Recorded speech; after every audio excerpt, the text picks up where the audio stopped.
అధికారిక హెచ్చరిక. తొర్రూరు పట్టణ ప్రజలకు పోలీస్ శాఖ వారి విజ్ఞప్తి.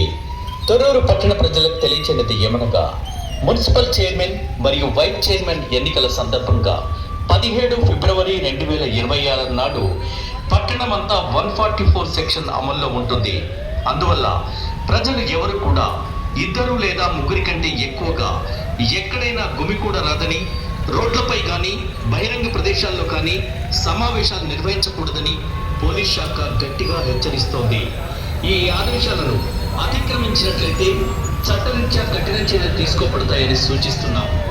కావున పట్టణ ప్రజలందరూ ఈ విషయాన్ని గమనించి పోలీస్ శాఖ సహకరించవలసిందిగా విజ్ఞప్తి చేస్తున్నాం. ఇది తొర్రూరు పోలీసు వారి అధికారిక హెచ్చరిక. తొర్రూరు పట్టణ ప్రజలకు పోలీస్ శాఖ వారి విజ్ఞప్తి.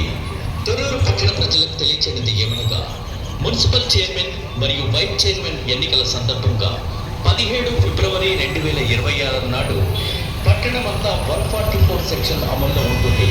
అందువల్ల ప్రజలు ఎవరు కూడా 2 లేదా 3 కంటే ఎక్కువగా ఎక్కడైనా గుమికూడరాదని, రోడ్లపై కానీ బహిరంగ ప్రదేశాల్లో కానీ సమావేశాలు నిర్వహించకూడదని పోలీస్ శాఖ గట్టిగా హెచ్చరిస్తోంది.